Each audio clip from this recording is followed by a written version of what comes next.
Testing, testing. Lovely.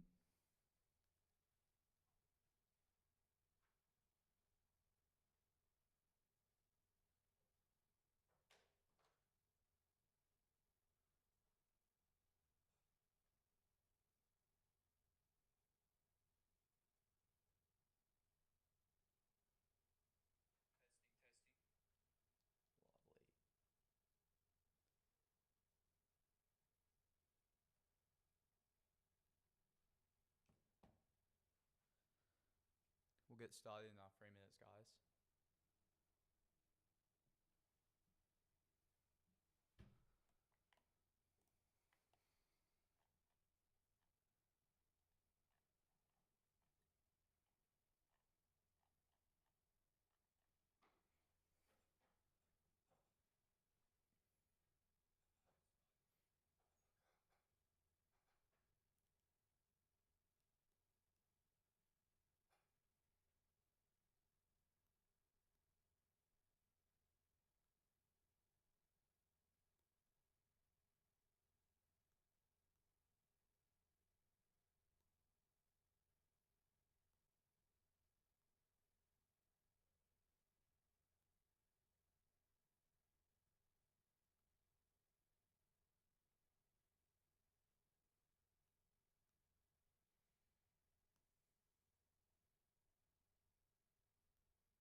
Hello.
All right, so we're going to get started now. Thanks for everyone who has come in person and obviously anyone who's watching online. So this is obviously the first part of our revision seminar for 2801 and 2901. And today we're basically going to be covering intro to probability, intro to random variables, common distributions, bivariate, and transformations. And obviously the second revision seminar will cover the other parts of the content. And I believe that's same room on Wednesday at 2 to 4 p.m. I'm not 100% sure about the room, so obviously we'll update that, but makes it easy for you guys as well. Okay, so starting with intro to probability. So just starting with some basic definitions. basically, an outcome would be what we define as some possible result in an experiment. An example that we've given here is flipping heads on a coin. Another very common example is maybe rolling a 1 on a 6. So it's just that basic outcome once, as we'll get to, an event has occurred. The sample space, which we commonly represent as omega, is basically the set of all these outcomes. And an event is going to be some set of outcomes with an assigned probability. So an example that we've given is obviously rolling an odd number on a 6-sided die, which we all know is just going to be 1/2 in that case. So those are just some basic definitions there.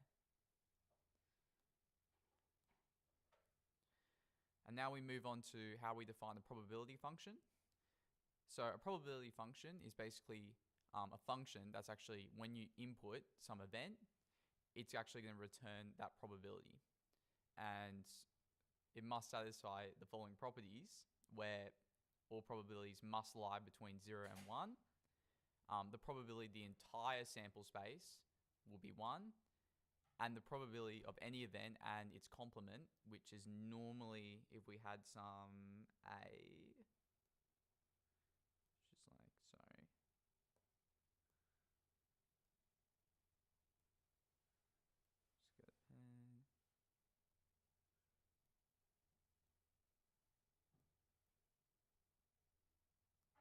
sorry, I'm just trying to work out how to write on this.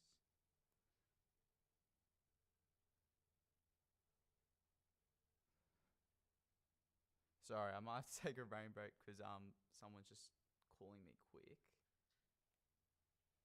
Sorry, man, what's up? Yeah, I'm just in the middle of it.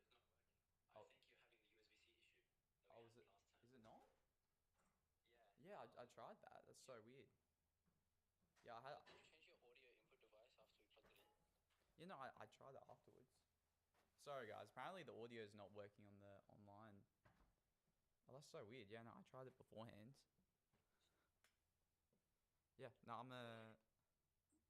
yeah, I tried it before, but is it picking up?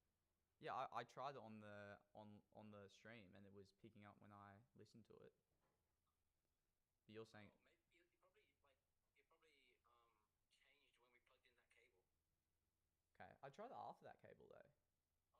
Oh, really? Yeah, that's so weird. Maybe it's just really quiet or something. So weird. Sorry, I'm just gonna test that again. Yeah. Testing.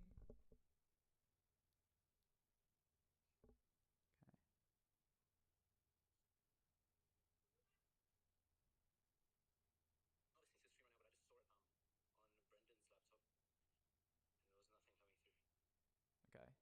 Maybe on this. All right, I'm gonna listen to this. See if this comes through.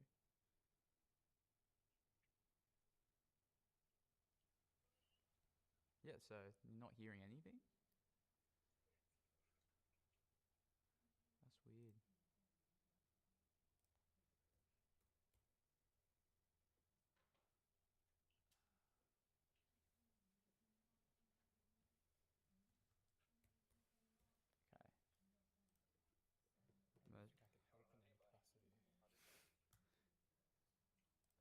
Sound settings.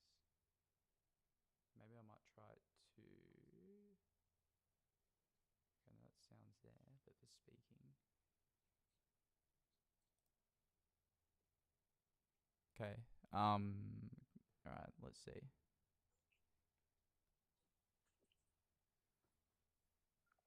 Yeah. Do you want to test? I'm just gonna test these ones and see. Sure. Yeah. Do you want to test speaking? I'll just see if I can hear you. Testing. It's one of these ones. Hold on. Yeah.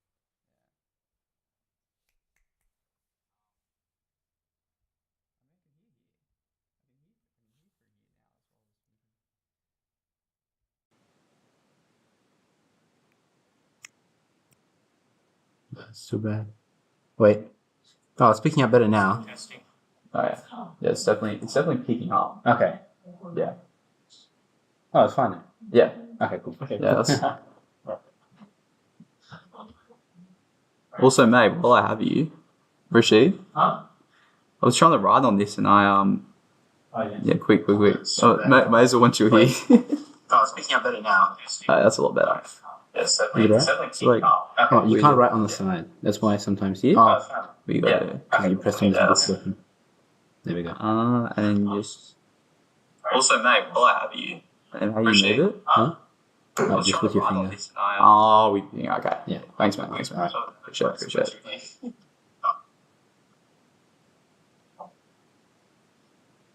Okay. Cool.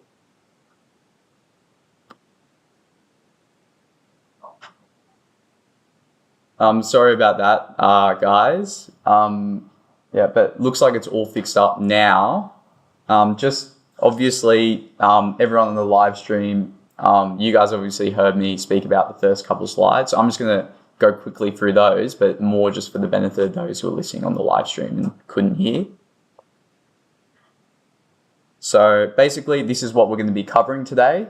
And for those other further topics in the 2801 or 2901 course, they will be covered on Wednesday, 2 to 4 p.m, same room, I believe. Okay, just basic definitions. So an outcome is going to be some possible result of an experiment. An example is flipping heads on a coin. The sample space will be the set of all these possible outcomes. And an event is basically either an individual outcome or basically a conglomerate of outcomes, and you assign it a probability. So an example is rolling an odd number on a 6-sided die, which we know has an assigned probability of 1/2. And to actually find this probability, we use probability functions, and they basically take an input as an event and they reserve as output the probability of that event. So satisfying it must satisfy the following properties, which are that all probabilities must lie between 0 and 1. The probability of the sample space is going to be 1, and the probability of any event and its complement add up to 1. And as I was trying to draw before, if you have some probability event A, we commonly see the complement written as AC there. Now, an important law that comes from these basic definitions is the additive law. So for any two events, the probability of the union of the events A and B is simply the probabilities of the individual events A and B, taking away the probability of the intersection of A and B. A really common way that this gets drawn is if you basically just draw a small Venn diagram, A, B. Essentially, if you just add A and you add B, you're essentially double counting that P, A, and B twice. So all you're doing with that P minus P, A, and B is just making sure it's only counted once. And that note there at the bottom is basically saying instead, if we have no intersection, which is what mutually exclusive means, that there's no intersection, that our P, A, and B is going to be 0, which I think you guys, that's very self-explanatory. And I've just made a little note at the bottom, just to talk about the difference between our discrete and our continuous random variables, which random variables we'll cover a little bit later. But we consider basically the probability of a continuous random variable at a single point to be 0, which is quite weird because we obviously consider the actual space to have some sort of area. So it's weird that we consider every single point as 0, because if you add them up, it should be 0. There's actually 1. So that's just a note there. So now we move on to conditional probability.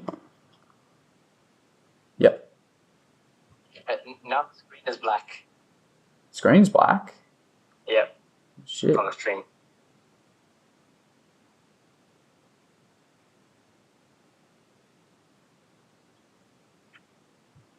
That's so Maybe you weird. have to reset the screen capture or something. Yeah, I see what you mean. The display captures. I'm gonna remove it and I'm gonna add it back. Yeah, that should work. Yeah. Sorry guys, It's just for some reason it's just playing up.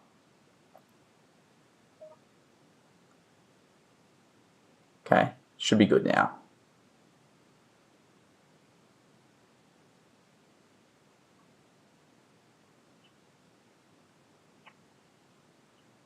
Wait, let me check. Yeah, I'm just waiting for it. Yeah. Is it good now? Should be good now. Okay, cool. Cool. Sorry. Thanks, mate. All good. Yeah, so yeah. Sorry about that, guys. Yeah, technology's just playing around, obviously.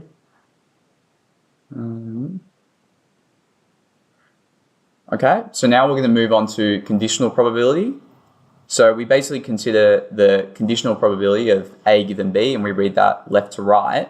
It's basically given by PA given B is going to be the union of A and B over PB.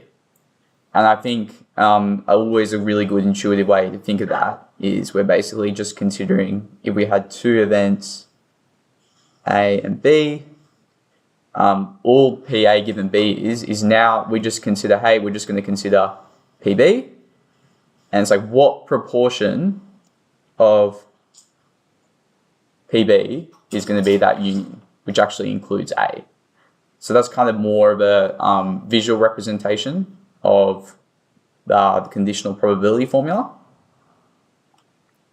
And then we basically are going to extend this by essentially just multiplying up by PB on that formula to get that PA given B is going to be PA and B is equal to PA given B times PB.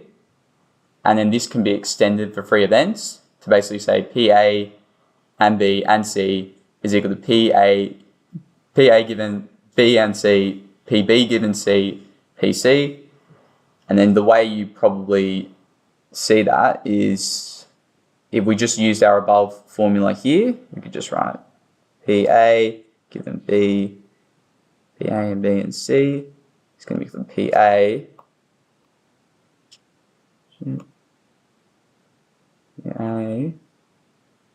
B and C.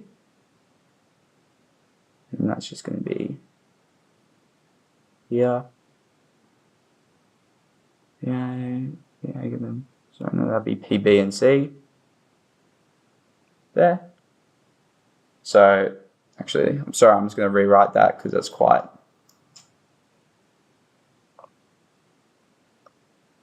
So we would essentially just define, just as a little idea of how we get that formula for three events. That would essentially can be written as PA given B and C, P, B and C. And all we do is we just rewrite P and C as PB given C, PC. So that's kind of how we get that formula. So all we're doing is it's kind of almost a stepwise progression when it comes to that. And I don't think you'll need to know anything beyond three events. But essentially, if you remember the multiplicative law for two events, that's probably the most important one. So now we move on to independence. And we basically define two events as independent if and only if PA and B is going to be equal to PA times PB. So that's a very common formula I'm sure you guys have learnt in high school. And then we can kind of use that to basically using our conditional probability formula, we can use that to, if we look at what we had before, we had PA given B is going to be PA and B, PB. Essentially, we can write PA and B as PA, PB. Basically, these PBs would cancel out and we'd be left with PA. Another way to think of that as well is essentially we're just saying that even given B, the probability of A doesn't change, which makes sense if we think about an intuitive feeling of independence, is that A should not change depending on B.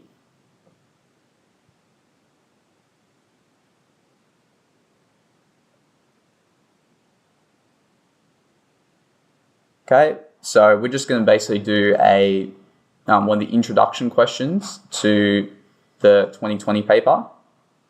And this is from what I've seen at the papers, is a very common question I'm sure that you've seen, sort of these introduction questions. So firstly, the probability of hitting a target is 1/5, and 10 arrows are going to be independently fired. So what is the probability of the target being hit at least twice? And what is the conditional probability that the target is hit at least twice, given that it is hit at least once?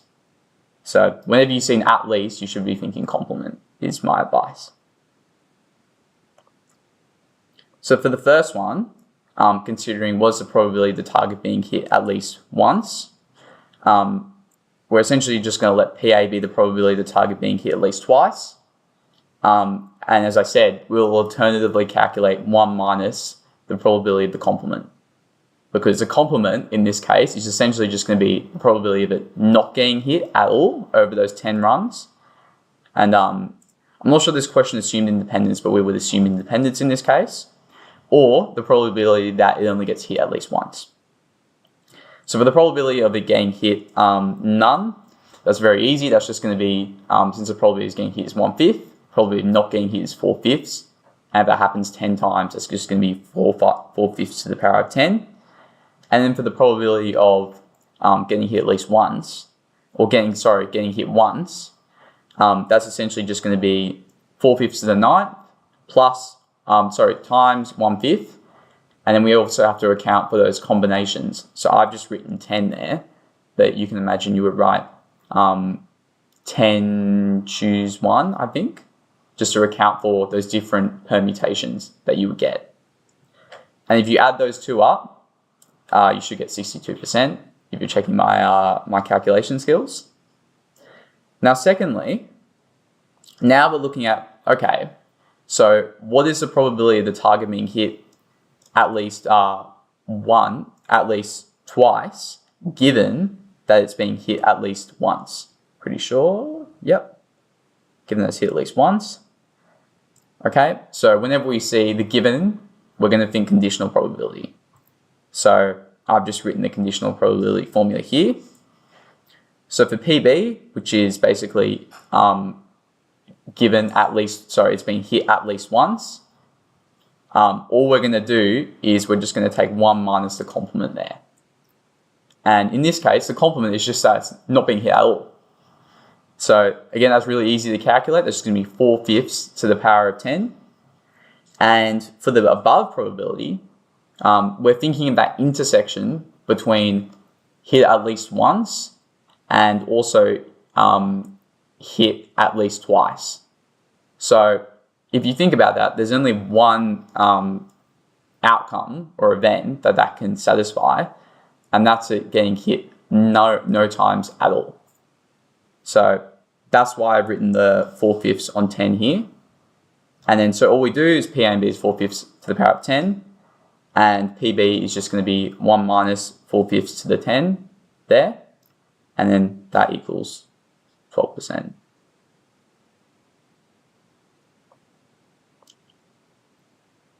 Okay, so now we're going to move to independence for multiple events. So we consider a set of events to be pairwise independent. Pairwise independent if for all AI AJ, that they are all going to be essentially using our independence definition. So basically for two pairs of events, any two pairs of events in the set, we consider them to be independent. And now we come to a more stronger definition of independence, which is where we say it's independent, or you could say mutually independent, if for all combinations of events that they're going to be independent. So while it's not explicitly, I think it might be explicitly said in the next slide, but essentially that mutually independence is a stronger definition than that pairwise independence. The mutually independent implies pairwise independence, but pairwise independence does not imply mutual independence. Yep, so that's all I've just said there. So that's just something to be cautious of course. So now we move to a sort of similar extension again of what we've just done, which is the law that we're going to use is called the law of total probability. So now we're going to assume that our events forms a partition of the sample space, omega, and basically the formal way you probably characterize a partition is that all events are mutually exclusive and they're exhaustive of the entire sample space. So again, a way that you might consider that is if we had just some sample space here, omega, we would only consider a partition to be when, let's say we had A, B, and C, when all the events added together cover the sample space, yet there is no intersection between any of those events. And you can see here, if you notice, that when they say PB is equal to the sum of all those PB given AI, P of AI, again, that's like simply writing P, AI, and B. Well, that's sum. And we know since we know they cover the whole space, by adding all the combinations of PAI, so again, I'm just going to draw this here, A, and we'll write something, we'll write A1, A2, A3. If we had some of then B, that, all that's doing is that's just adding, okay, this is our A1 component of B, that's our A2 component of B, and that's our A3 component of B. So for any event B that exists in that sample space, if you have a set which forms a partition of the space, you are able to use this formula. So I would remember this because if you do get a set as a partition, you know you can use this formula here. All right, and now we move on to Bayes' theorem, which here you can see it does seem quite complicated, but essentially all we're doing is we're really just extending upon what we've just done with the law of total probability. So if you think about it, we can write that top bit as PA given B, right? We know that. And then the bottom bit, we literally just did. So that was literally just here, which is we know is PB. So another way you can write this is just like this, our conditional formula. But all we're doing is we're assuming that we have some partition again. So partitions allow you to write the formulas in this sense. Okay, any questions related to that before we move on to introduction to random variables?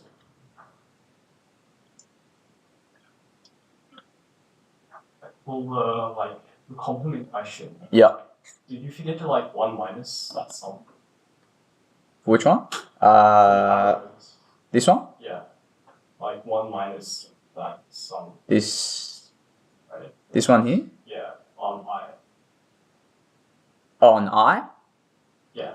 1 minus. Oh yeah, that should be written as 1 minus. I think I did calculate that as 1 minus. That's a good point actually. That should be written as that. I'm pretty sure that gets you 62% as well. Yeah, good catch on that, actually. Okay, so now we're just going to move on to introduction to random variables. Okay, so our basic definition of a random variable is a variable that's going to depend, whose value depends on the outcomes of a random experiment.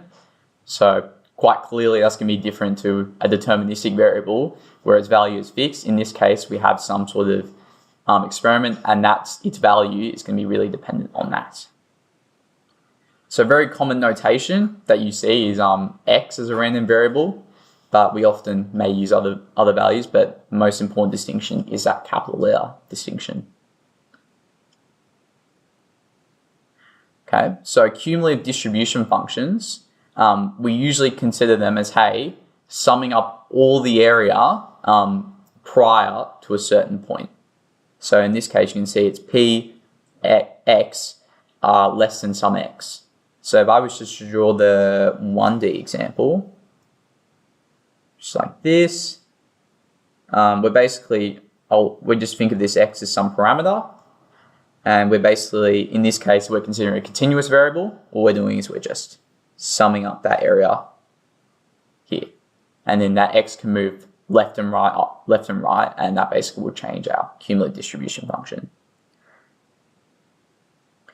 And then you can see here, in using CDFs to that first point, all that point is doing is that's just taking the complement. So the complement of the cumulative distribution function is quite clearly going to be this area here. So Px greater than x is essentially just going to be 1 minus our cumulative distribution function. And to be honest, that if it was Px greater than or equal to x, if it's a continuous function, that honestly means, so if this is continuous, that's honestly true as well. If it's discrete, you have an issue if that point itself has some probability assigned to it.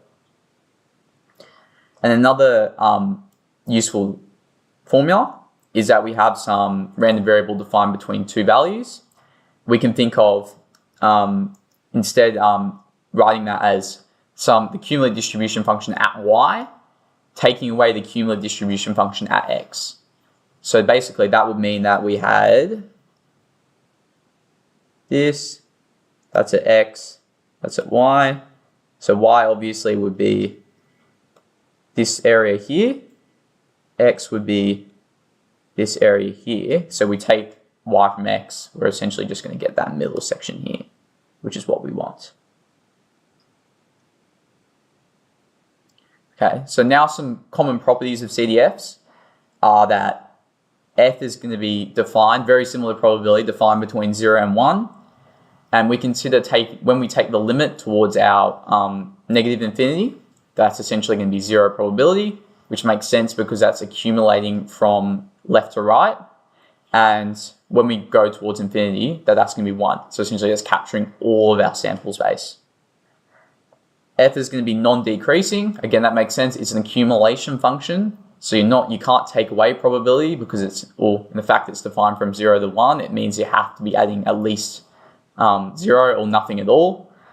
And F is right continuous. So that last point there, that's right continuous, it's kind of like, okay, why not continuous from both sides? And like for a continuous function, you can definitely imagine if I had some here, that's just, okay, that's not a good example here, but because it's always increasing, but like that. You can imagine here, it's continuous at every point on that function. The issue is if we had some step function here. So we had some function like that. If we can see coming from the right that we're going to be able to approach all of those steps. However, if we came from the left, we would never be actually able to approach those values here. So if we approach this value here, like that's going to approach here, not here. So that's why it's defined as right continuous. Continuous functions, it usually wouldn't matter. It's more for your step functions that this actually comes into play. Okay, so now we move towards basically the difference between our discrete and our continuous random variables. So we consider a random variable to be discrete if it can take a countable number of values. And we would define the probability function associated with it as what's called the probability mass function. And that basically just defines the probabilities at each discrete point. And you can see here that it's basically saying that the cumulative distribution function is basically just summing up or accumulating all of the probabilities at those points, which is before some point y. Or sorry, before some point x in this case. And now we move on to continuous random variables. So we consider a random variable to be continuous if it can take some continuum of values, and we would consider the probability function to be called a probability density function. So in this case, when we're considering the probability between 2 points, instead of obviously summing up discrete values, we instead consider the area underneath, which sort of relates to why the probability at a point in a continuous curve or continuous probability function is going to be 0. So we actually sum up that area. And you can see here, the way that we actually write the cumulative distribution function is going to be from that negative infinity up to that point x. So it's summing all those outcomes that have occurred prior to x. And that in order to get our probability density function from the cumulative, we can just differentiate in this case. So now we move on to some characteristics that we can sort of see in these probability functions. Of course, go ahead. No worries.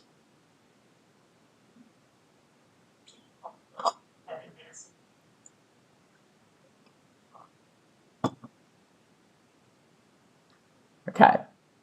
So now we're going to move on to some properties of these functions. So we consider the expectation as sort of a general mean or average. And you often see it denoted by, and it should be some e of x here. So discrete, we would consider summing up those discrete values. And you can see here we just include that x as like a weighted average. And then for our continuous random variables, we again do the same thing with that weighted average, but we just use the integral from negative infinity into infinity.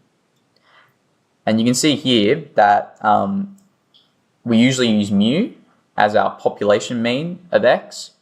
And that's obviously going to be important when we're considering a sample mean and population mean, because that's obviously going to, depend. That's obviously going to change, like for a hypothesis test, which sort of distribution that we would use. So it's very important to kind of know that difference there.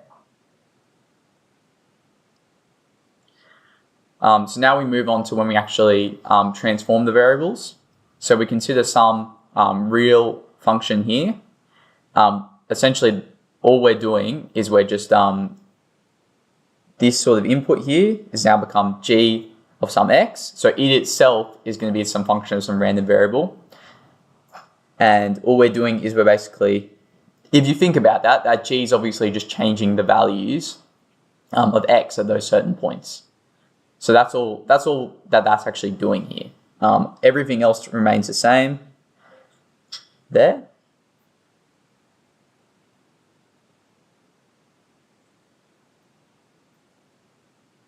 Okay, so now we're going to move on to some common properties of expectations.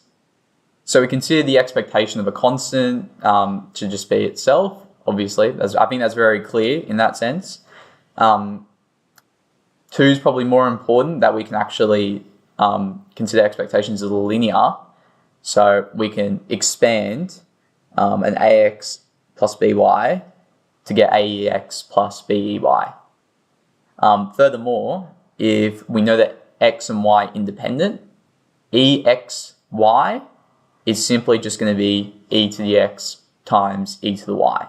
So very similar to our PA and B is equal to PA, PB. So when we know independence, there actually is like a lot of things that we can help use when solving a problem. So now we move on to variance. We consider variance of a random variable x as a measure of its spread from its mean. It's going to be defined as e, obviously the x taking away the mean, and you're basically squaring those values so that we can get a positive answer. And then a common expansion, which you guys have definitely seen, is going to be our ex squared minus e to the power of, e to the x all to the power of 2. And if we just square root this, we're just going to get the standard deviation.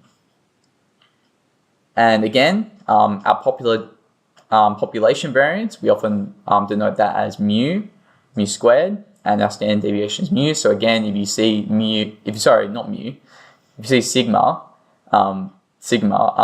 for the variance or the standard deviation, then you know that that's a population standard deviation. So that's that will help you again when doing hypothesis tests. Okay, so moving on to some properties of variance. So in this case, we're going to let a be a constant, x, y be some random variables. Properties of variance. The first one, it's similar in the sense that we obviously have that a comes out the front. However, variance is obviously squared, so that's a is going to be a squared, and that plus b is not considered. The way I always think about it is all that b is doing is just shifting it up and down. That doesn't actually change the spread at all, so we shouldn't actually include that b, or it's not going to affect our variance. We can also write the variance as the covariance of x and itself. And for the variance of x plus y, we consider it's actually going to be written as the variance of x plus the variance of y plus 2 times the covariance of x and y. And you can see here that our definition of covariance here is at the bottom. EXY minus EX times EY. And if you remember, if we know x and y are independent, we can just write that EXY as just... So we know they're independent. We can simply just write the covariance is going to be 0. Obviously, the reverse is not true all the time, so it doesn't imply. But in this case, we know it's independent. We know the covariance is 0, so we can just write variance of x plus y is variance of x plus variance of y.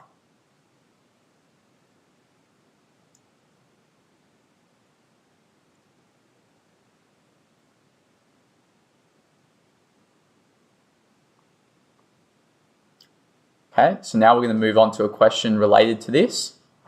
So we're going to suppose x is some continuous random variable with PDF f of x, where we have some k, x squared plus 4x plus 7, where x is in the set of -2 and 1, and 0 otherwise. So firstly, when we want to find k, such that the above function is a probability density function, compute the expected value of x, and then also compute the variance of x. So first of all, if you try, this is a very common question, and I think you've probably done a lot of these, but just for that first bit here, since we know it's a continuous function, we're going to be using an integral, and we know it's from -2 to 1,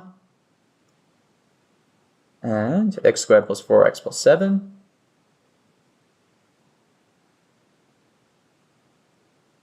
And importantly here, we know that's all going to be equal to 1, because we're summing over the entire probability density function, and we know that it's defined as the whole sum of the event space must sum to 1. All we do here is we can just do some algebra.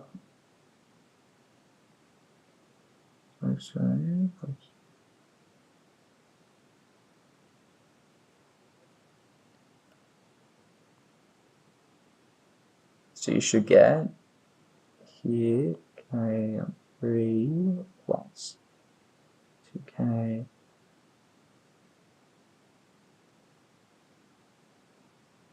minus, that's just going to be plugging in -2.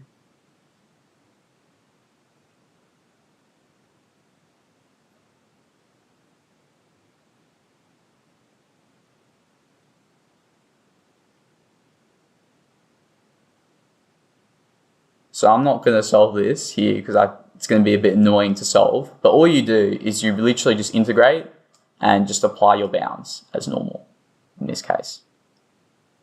So that's a very common question that you may get. All right. And then let's just assume that I found the value of k here. So once you find the value of k, now you have like an actual defined probability density function. So let's just say, for instance, for II, all you would do again is you would just, over those same bounds, you would just write, so it's here,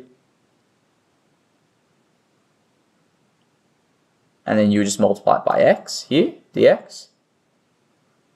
And again, solving that, and you know what k is in this case, so you would actually, this would allow you to find your expected value. And then for your variance, the formula I would use is this one. And all that is going to do is you just use your second measure here.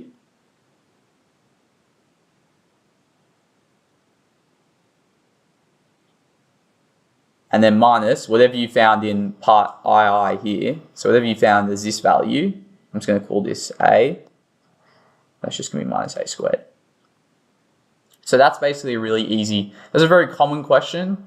And if you basically follow this process here, it's going to be very easy to solve. And you'll be like, start you off good in the test and like, yeah. So make sure you know how to do that, because I reckon that definitely will come up. But if you know how to do it, then you'll be fine. Okay, so now we're moving on to a question related to our functions. So we're going to consider, we're supposing that f and g are some increasing functions, and we're going to let x and y be our IID, which is going to be very important with finite expectation. So firstly, we're going to want to show that f of x minus f of y, g of x minus g of y is greater than equal to 0, and deduce that the expectation of that has to be greater than equal to 0. So I'm going to come back to II next, but we're just going to write this out.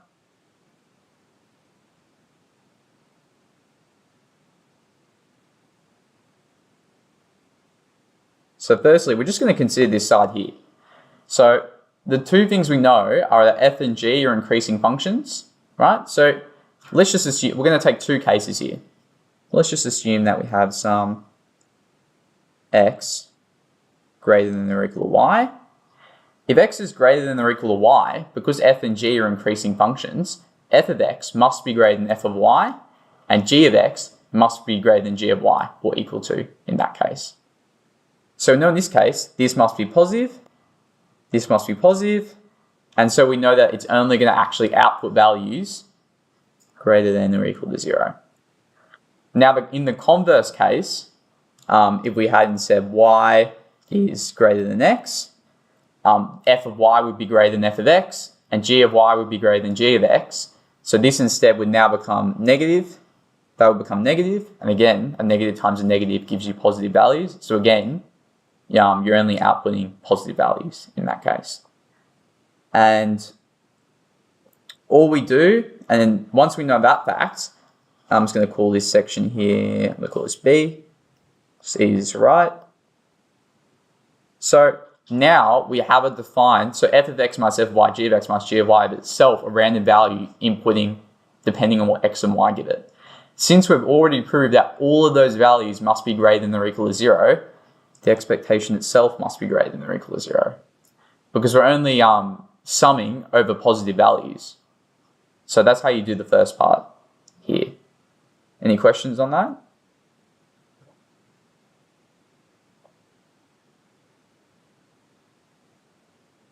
All right. Okay. Now, the second one is I'm just going to write the result here. Second one is a lot more work, but if you prove the first result, this will help you a lot.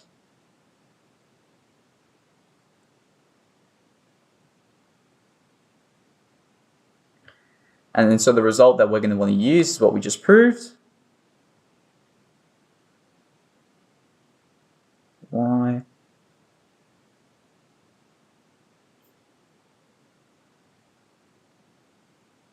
Zero. Okay, so all we're going to do here, so I'm just going to write brackets there, is we're just going to expand all of this here. So we should get E, what's this? Yep, f of x, g of x, minus E, f of x, g of y, minus E, f of y, g of x. And then that minus obviously is coming out the front because of our linear properties of our expectation.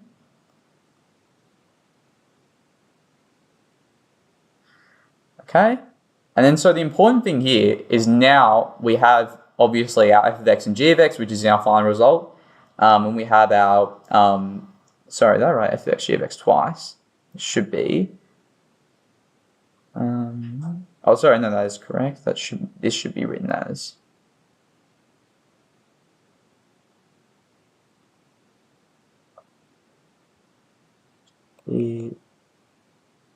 of x, e g of x. So what we want to do is we want to get all of these sort of y's out of the way. We want to kind of turn those into obviously our g of x, f of x, g of x. So how do we do that? So first of all, I'm going to consider, okay, our e f of y, g of y. Now, importantly, we know that x and y are going to be identically IID, they're identically distributed. So that means that if we apply f and g to y, we know that it is actually going to give out the same results that x has because they have the same distribution. So the first conclusion that we can make is that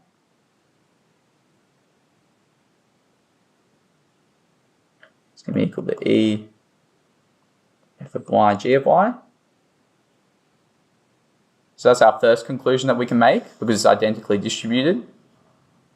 And our second conclusion that we want to make is that we can also write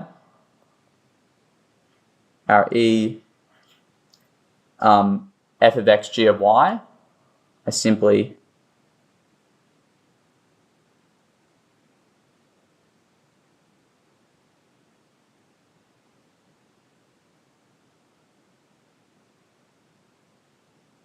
should be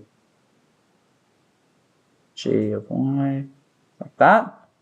So you can see here we've split up the expectations. The reason why we can do that is because we know x and y are actually independent there. So that's the only reason that we can do that. You couldn't do that with, for instance, our f of x, g of x. You couldn't just say, okay, that is equal to e f of x, g of y, because now your f of x and g of x have some sort of covariance, but x and y don't. So, but you can do this because we know that f of x and y are independent. There. Okay, so I'm just going to rewrite this at the top.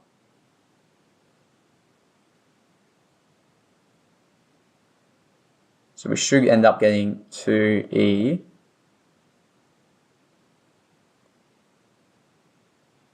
g of x here, and then minus e f of x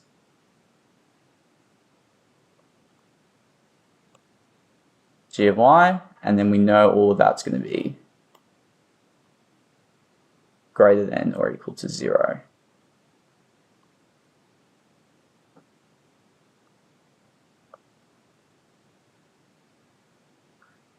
And then our last conclusion that we can make is that so obviously, this should be 2. Sorry, if we move that over, the only thing that's in there that we don't like is that e(g) of y. But again, we can use the properties to say that they're identically distributed to say that hey, g of y is going to give out output the same values as g of x. So we instead can write that like this.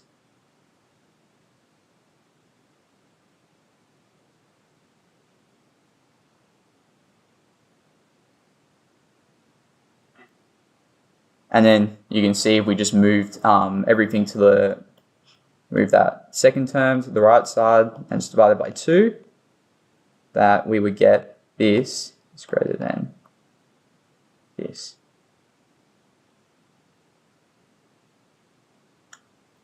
Yeah, so that's just a lot of that is basically a consequence of basically those variables being independent and identically distributed, so IID. So if you have that statement, if you have that said in the question, that's actually going to allow you to do a lot of the things that I did, where I was able to change e f of x, g of x into e f of y, g of y, because we were getting the same distribution.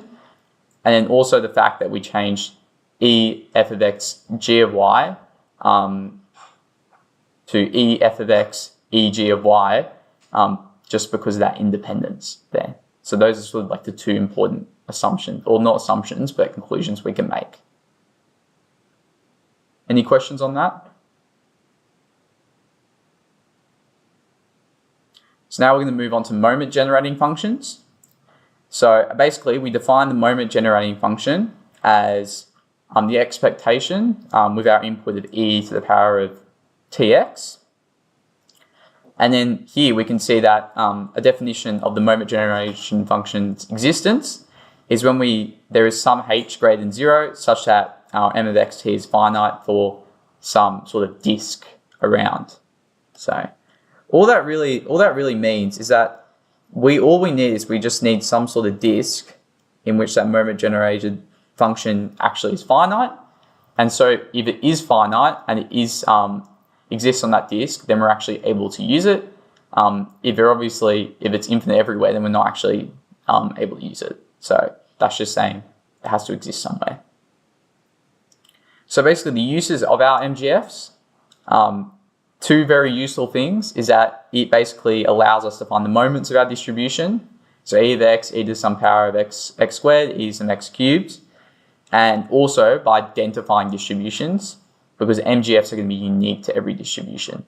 So those are two very important things that we can use MGFs for. And if you see that in the question, you should be thinking, I need to find the MGF. So now we move on to moments. So we consider the rth moment of a random variable to be defined as ex to some power r. Obviously for r equals 1, 2, continued. And then now we're supposing that the moment generating function of x exists. Then for r equals 1, 2, we consider to find that moment, all we do is we differentiate our moment generation function, and you would plug in t equals 0, for instance. So you differentiate, let's just here, and then you would just plug in here. And here you can see obviously you might have to take the limit as well if it's not easily defined in that case. But if it is easily defined, all you need to do is plug in 0. Okay, so now we're going to move on to a question here from the tutorials. So we're going to suppose that x takes on each of the values 1, 2, 3 with probability 1/3. What is our moment generation function going to be? And find e to the x. So here we can see that's a discrete function. Yeah. So just to write our moment generating function. There we go. So now our moment generating function is going to be defined as the expectation of e tx here. So here, we can imagine that essentially another way to think about that is it's going to be our probabilities at each point. So let's write sum here because it's going to be discrete. So basically the sum, we go from n, k equals 1. The probability at each point, x equals xk, and then multiplied by that e basically tx, so that actual value. So basically the value at each point multiplied by the probability at that point is how we consider it. So in this case, we have 1, 2, 3, each has value 1/3. So that would basically be 1/3, E1, I'm alright, T here, 1/3, E2, plus 1/3, E3T, like that. And I'm just going to simplify that at the top.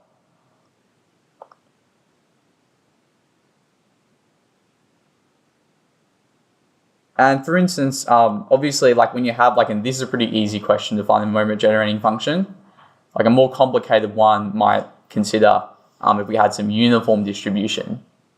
So basically, let's say we had some uniform distribution with of size 1 on b minus a in this case. And so let's say, okay, so then to find our moment generating function, instead of doing a sum, we would do an integral over those points. So I'm just going to say it's defined from sum a to b, which we know. And then the probability at each of these points, if it's uniform, fortunately, instead of putting in the function, let's just say it's going to be some constant. 1 here. And then whatever our, basically our values are going to be, will be from b minus a. I think that should be like that. So we're just summing up over that function there.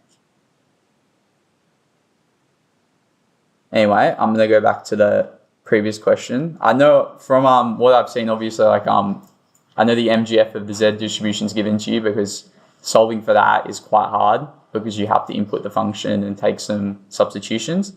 But going back to this question where we had our MGF as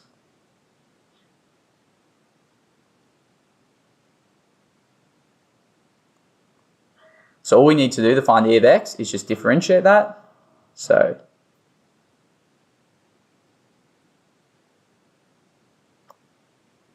E of S plus 2 E2 of S plus 3 E3 of S.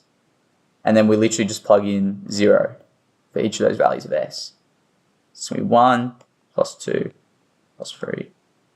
That gives us 2 like that. So you can see here, if you know the moment generating function, it's very easy to find like the expectation. And then for instance, like the variance, we know to find is E x squared minus E x all to the power squared. So this would allow, if you differentiate this again, this will give you E to the x squared. And then you can use that and then minus whatever you've just found for E to the x to give you the variance. So this really easily allows you to find both the expectation and the variance. Now we're going to move on to some useful inequalities. So firstly, Markov's inequality. We consider x as some non-negative random variable and some a greater than 0. And then basically P, where x is greater than or equal to some a, has to be less than or equal to the expectation on that a. The way to think about that is all that's doing is that's just putting a finite limit on basically your tails. So essentially the extreme values of your tails or the probability that you encounter an extreme value in your tails, this is basically putting a limit on that to say that, hey, these basically will decrease, the probability will decrease depending on what A is chosen. And then moving over the Chebyshev's inequality, again, we consider x as some random variable with a mean mu and variance sigma squared.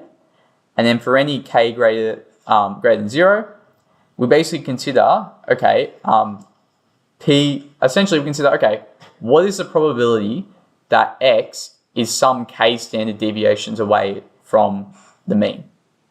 Again, that's also putting this 1 on k squared, again, puts a limit on actually the probability that actually happens. So both of these are basically just putting probability on those extreme values, but they are going to be useful. For instance, if you saw something similar to this and it asks for a lower bound or an upper bound, these are sort of the inequalities that you want to use.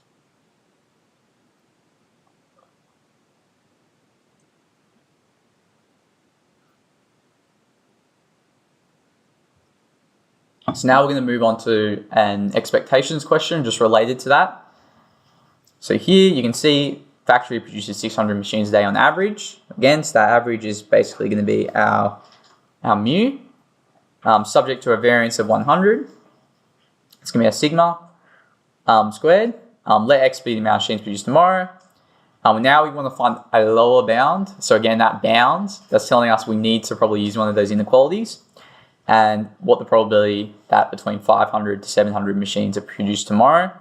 And then I've got a similar question here, assuming the same factory, find an upper bound. So we'll probably attempt that afterwards. But here, for that first question, we can write that as P x is between 500 and 700. And then we can write that fact itself. And you can see in this very familiar formula here that the difference, basically absolute difference between x and minus 600 is less than 100. So this is the same thing here. But you can see here, once we see that, that's very similar to our equation here, except obviously it's the wrong direction here. So, but in order, as we know, that essentially, this is just a complement of that. So we can rewrite that as 1 minus probability of the absolute value of x minus 600 is greater than or equal to 100. And here, as mu is equal to 600, sigma is equal to 10 by Chebyshev's inequality, we know that this must be less than or equal to 1 on 10 squared. And then so a lower bound itself is going to be given by 1 minus 1 on 10 equals 99 on 100. So that helps to give a lower bound there. So now if we move on to that second question, we want to find upper bound for the probability that the factory produces at least 800 units. So now we're assuming, okay, we want to find P, x is greater than 800. We know that mu is going to be 600. Sigma squared is 100. And if we move towards Markov's inequality, we can see that Px is greater than or equal to sum A is bounded by e to the x on A. So here, this actually provides us with an upper bound.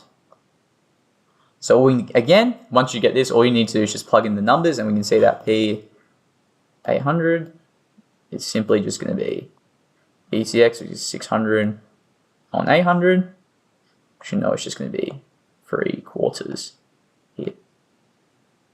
So if you see these like lower bound and upper bound, that should really tell you, okay, I should be using Chebyshev's or Markov's inequality here. And I'm just going to go back here for a second if anyone wanted to write that down.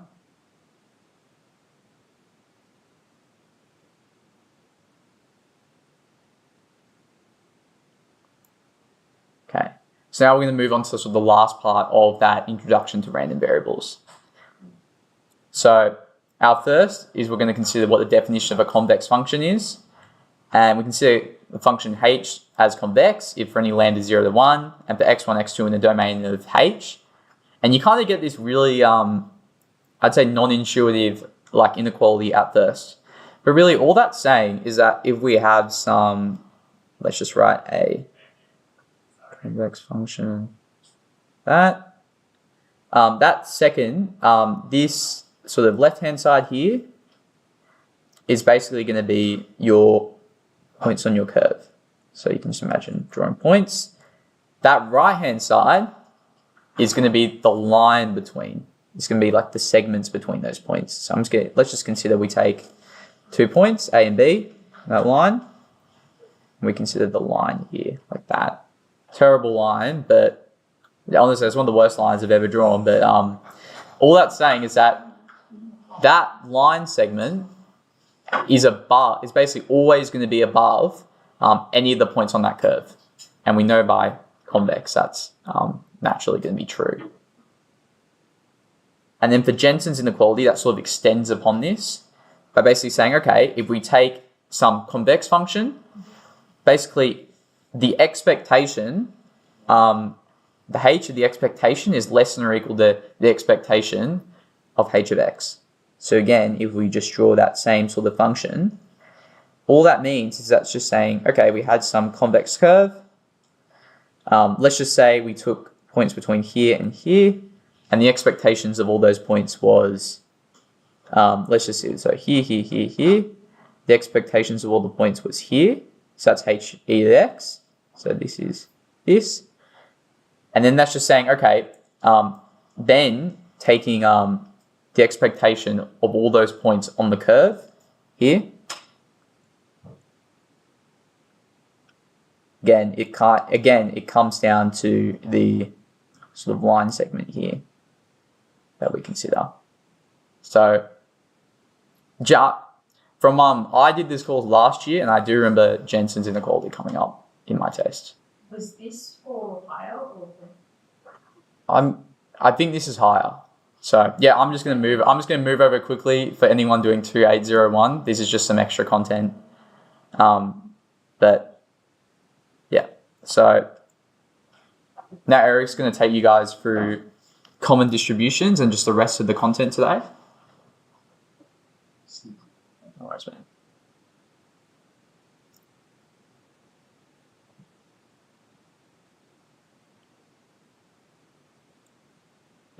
Thanks, Max, for that. You can hear it. Okay, cool.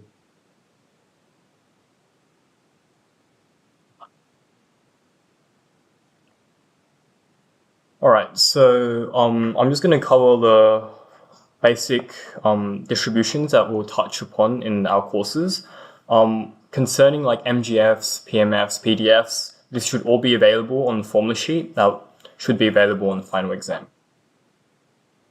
So starting off with our discrete distributions, our most basic one is the Bernoulli distribution, which simply concerns whether a certain experiment succeeds or fails. So we have binary outcomes. It's completely defined by our parameter of P, which is just our probability of success, and we get failure as a result. Our binomial distribution, we can consider this the sum of Bernoulli random variables. In fact, if we sum Bernoulli random variables that aren't the same, in which one might have a probability of 0.5 and another might have a probability of 0.1, it still results in a binomial distribution. This was actually in a question on last year's exam, I think part C of question 1. But another way of looking at binomials is that it models the number of successes out of our n independent trials. I'm sure we've covered this in high school before as well.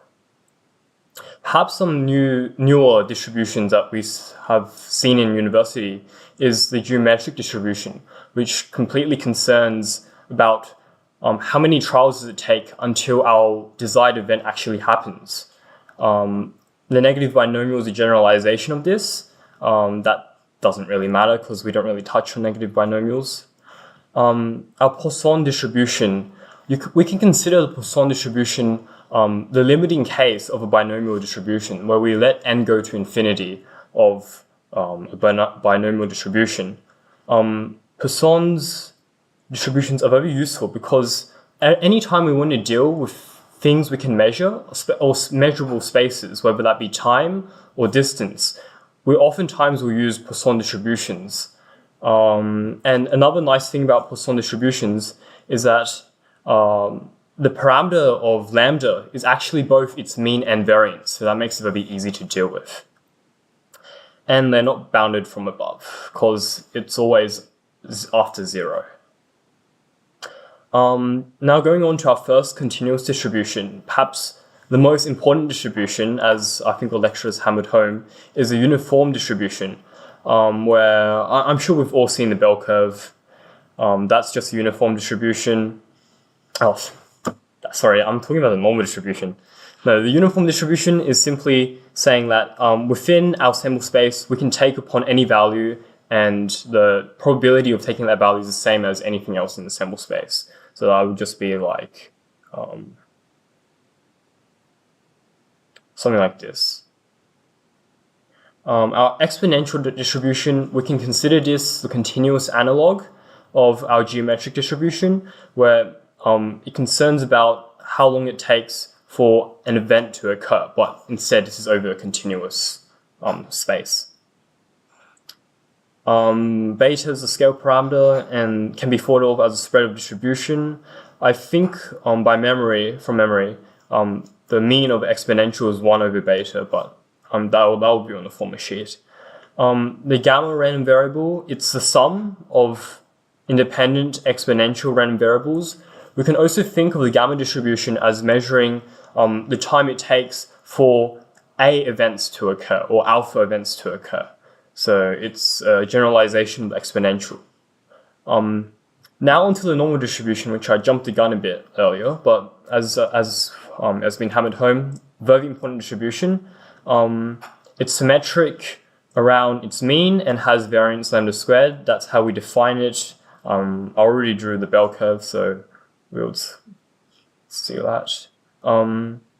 So in addition to our normal distribution, oftentimes we seek to standardize our normal distribution. This just makes it easier for computation, as our table values is based on the standard normal. We can standardize this transformation. This is how we standardize it. We can think of like, let's say, a lopsided bell curve. What this basically does is it makes mu revert back to 0, and then we kind of like scale, like let's say this was like very spread. Dividing by standard deviation actually makes it return back to just standard deviation. We can see this when we calculate variance of z by just plugging z into the variance formula, but that can be left as an exercise.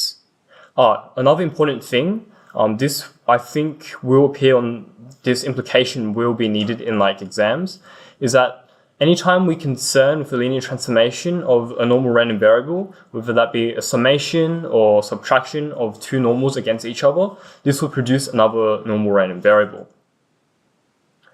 Okay, so if there aren't any questions, I'll move on to bivariate distributions.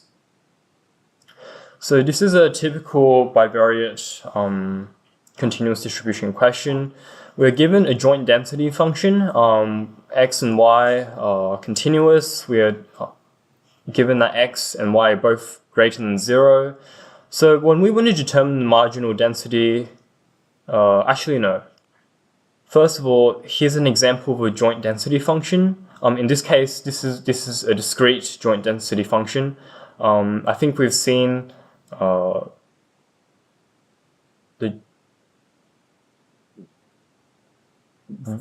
bivariate normal distribution, which is like, I'm butchering the thing, but it'll be like, you can consider it like almost the shape of a bell. Anyways,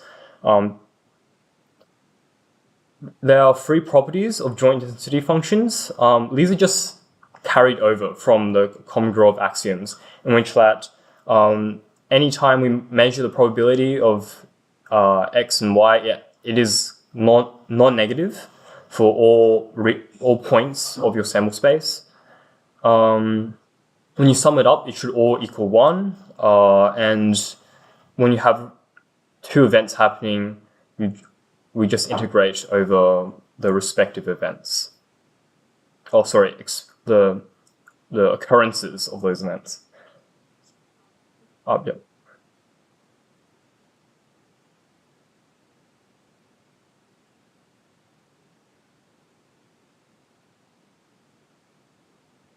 Let me know when you're done.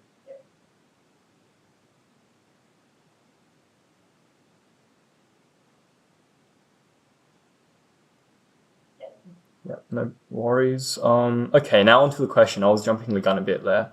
So anytime we want to deal with marginal density, in this case, we want to find the marginal density of y. So that means we just integrate sum. In this case, because it's continuous, we integrate over x. So yeah, here we have our formulas. In the discrete version, we simply sum over it. That should be fairly straightforward. Now onto it. So because we're given that x is non-negative and non-zero as well, we can take the integral from 0 to infinity of our joint density function. They have a partial x here. I don't know why, but that's whatever. We take the integral with respect to x. That gets us to our second step. Then we evaluate it. We'll get something like 0 minus. Yeah, it's all here. So when we want to deal with conditional density, we can hark back to what Max was talking about with well, I consider it Bayes' rule. Like, maybe technically it's not, but it's the fact that the probability of A given B is simply the probability of these two events happening at the same time over the probability of B. So, yeah, here we have the specific notation for it. For discrete random variables, this represents the probability of x of the random variable x taking on x in a situation where y takes on y. Yeah, this is just a comment that, as Max said earlier, in the continuous case, because it's about density, anytime we actually evaluate like x equals x on a continuous probability density function actually gives us 0 because of stuff relating to measure. So this is just the formulas for conditional expectation. I think it follows from just normal expectation, but it is explicitly written out here. Conditional variance is similar, where we basically take normal variance, but we restrict ourselves to the case of the random variable y taking upon little case y. So back to the question. So from symmetry, because we can interchange x and y without any issues, we can argue that we already found the marginal density of x from part 1, even though that was for y. So we obtain our result here. Yeah, so now we plug it into the formula. We already have the joint density function. We got our marginal density function for x through argument of symmetry, and we just divide through it, and that should get us this result here. All right, now are x and y independent? So this arises again from the definition of independence, whether we can actually decompose the joint density function of xy into its respective marginal density functions. So an example we'll see later is we actually have a table, in our discrete case, we have a table, and if it's independent, when we sum up the marginal densities, which is just adding up the rows and columns, when we multiply them, we should get back the entries. That's all it's saying. And this also extends for the cumulative distribution function. Yeah. And it arises from this, from our first, I guess, result here, that the conditional probability density function is going to be simply the same thing as a marginal density function, because if they're independent, knowing the result of y doesn't change our information about x and vice versa. So are x and y independent? So from earlier, because from part 1, we know that the marginal densities of f and x, they both are of this form. So it's so f of x the marginal density of x would simply just have x here instead of y. Oh, we don't even need that actually here, because we've calculated from part 2 that the conditional probability of y given x is the same thing as the marginal density of y. And from our earlier definition of independence, we now know that x and y must be independent. And that's just writing it out there. So now we want to calculate the probability of x plus y less than 1. Just give me a sec. So we can remember back to like 2111 or the to multivariate calculus that we want to integrate over the region that looks like this. We want to integrate over this, and this is our function that we're integrating on. So yeah, because we know x and y greater than 0, it is bounded by this triangle. So that is the justification why this is a region of integration.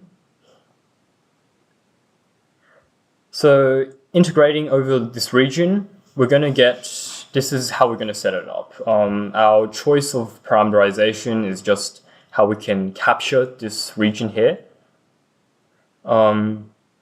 Yeah, so this is just standard integration.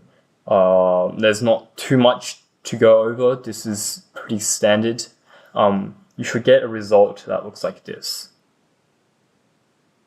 Just as a bit of a tangent or tidbit, you could have, I've seen a question before that I think is interesting. It's vaguely related because it also has x plus y less than 1, or in the question's case, it was greater than 1.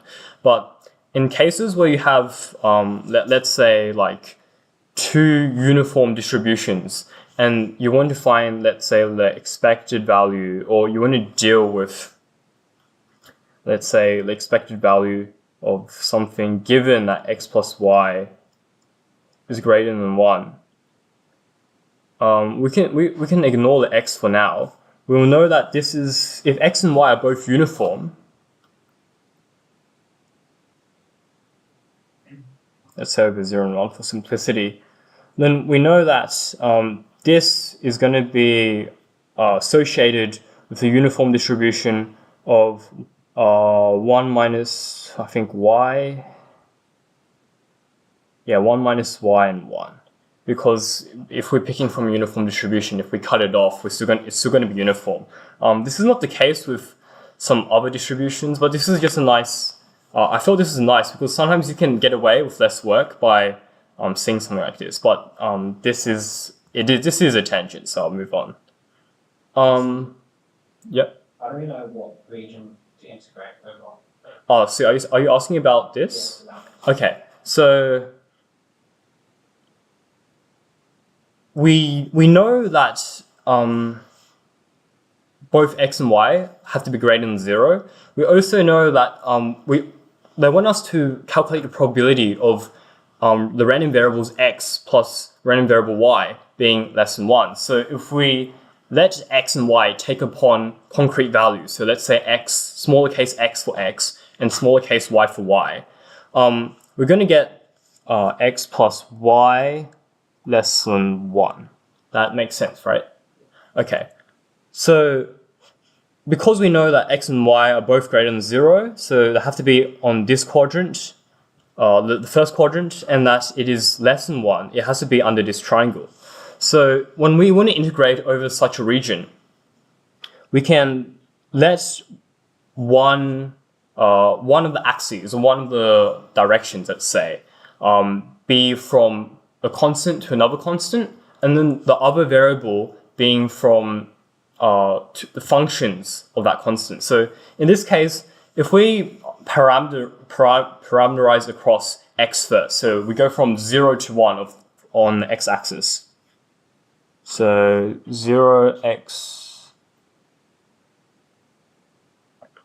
We know that y must fit between 0 and 1 minus x, because we can see that, let's say we're at 0, so x equals 0. That at the moment y equals 1, but as x increases, we see that the upper bound of what y can be also decreases in the fashion of 1 minus x. And because we have these two bounds, let's say, we can now write it out as 1 over 0 on 1 minus x 0. I think that's what I had. Yeah, 1 minus x. And then we have our probability density function. I'm just going to be lazy here. I'm just going to write f. And then because we integrate with respect to y here, because this is about 1 minus x, 0 to 1 minus x concerns y, then we have this. And that's how we get our double integral. I hope that clears it up. Does it matter if we do x first? It doesn't matter, but you just have to parameterize differently. So if we let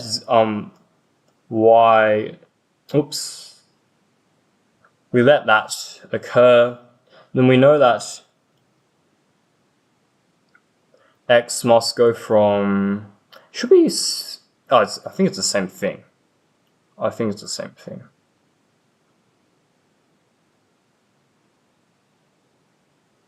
It should be the same thing. Yeah, because it's symmetric as well. Yeah, it doesn't matter. I hope that clears it up. Okay. Yeah. Okay. We got a bonus question for the bivariate case. I think we've all seen this question from our midterms, or a variant of this question. Well, we're given a joint density function. We're given that it's continuous. We want to know the normalization constant. So when we see a question like this, what pops up is that in order to determine whether this is a valid, because we're given that this is a valid joint density function, we know that when we sum over this joint density function, or integrate over this function over its region, which in this case is a unit disk, then it should equal 1. So in that case, we don't even have to do any calculus here, because we know the area of a circle is just pi r squared, and in this case r is equal to 1, so the area is just pi. So if we have c pi and we know that it should equal 1, then it follows that c should equal 1 over pi. That's fairly straightforward. Are x and y independent? So there was a theorem that was covered, I think, in the first few lectures, in which that if x and y are independent, then the domain of variation is rectangular. Because it's a circle, it's clearly not rectangular. X and y are not independent. So I'll write it out because there aren't written out solutions here. Domain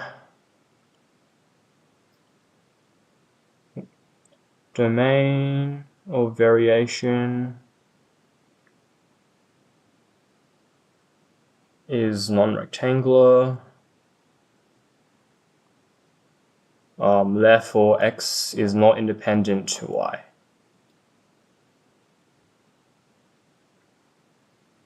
Alright, find the marginal density of y and hence deduce its expected value. Okay, there aren't actually any written answers, so I have to think for myself. Okay, so find the marginal density of y. So in this case, we just, again, we sum over x. We know that because it's a unit disk, x squared plus y squared. I think that was given. Yes, that was indeed given. So we know that y squared and thus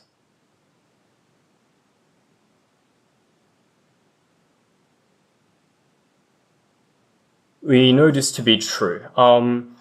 I think a visual way of thinking of this is that when we look at the circle, when we look at y, y is indeed bounded by. So let's say we take y to be here. As a result, y can only stretch as far as what the unit circle allows it. So that's a visual way of getting at this inequality. Yes? 2801 points of this. I'm not sure. I'm sorry. Seeing that notation. So Which notation, sorry? Go back to the original question. They are not saying that C1 and then the curly brackets. I've not seen anything like that. Oh, okay. Okay, this might be a 2901 thing then, because this is from the midterm for 2901. I'll still cover it because this is a joint revision seminar. So just for context, the bold one is an indicator function. So that means if x and y are in this unit circle, then the indicator function would equal 1. So it equals 1 if, let's say, x and y are in the circle, and 0 else if it's not there. So that's why I was able to make the jump to pi r squared and then finding c. This might not be useful for 2801, but I'll just continue. So we'll have something like this for our inequality. Oh, sorry, we're summing over x here, but because by symmetry, I can just swap it. So 1 minus y squared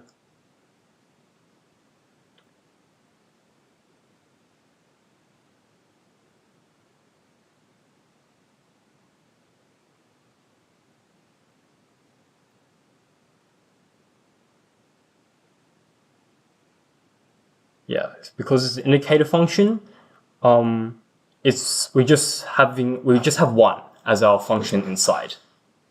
And we know for sure that all the points defined by this integral is going to lie within the unit circle due to our previous inequality. So that's just going to give us like 1 minus y squared, which is going to equal the marginal density of y. And deducing the expected value from this, we just integrate from 1 to 0 of yes. Notation's a bit cursed, but the information we come across. We just integrate that. So we integrate from 1 to 0 because if we think about it, when we calculate or find a marginal density, let's take the case of the unit circle here because that's what the distribution looks like. A visual way to think about what marginal density actually does. So in this case, we're finding the marginal density of y, is that we collapse everything down to just a line for y. So it'll be like from here to here. And we can consider that what the integral actually does is that it sums the stuff on the left and on the right, and it sums, like, let's say, a line here, and then it puts it into a point on the 0 to 1. This is just justification for why the integral is from 0 to 1 when we find the expected value. This is already in the form of chain rule. I won't cover that. I will just move on because there is quite a bit of content. So in order to find the conditional density, so from what we know,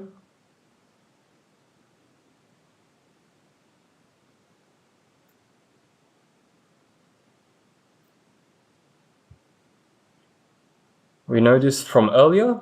This is just the definition. Find the conditional distribution. So because we have found f of the marginal density of y, and we are given the continuous bivariate, the joint density function, I think this should just equal 1 over 2, 1 minus y squared.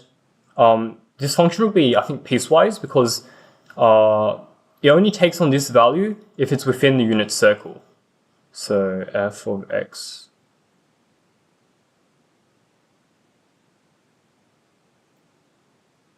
if xy is in the unit circle and 0 else. So deduce the distribution of x given that y is equal to y, as well as the conditional expectation. So I think we just follow what the conditional expectation rules from earlier. So let's deduce the distribution of x first. So given y,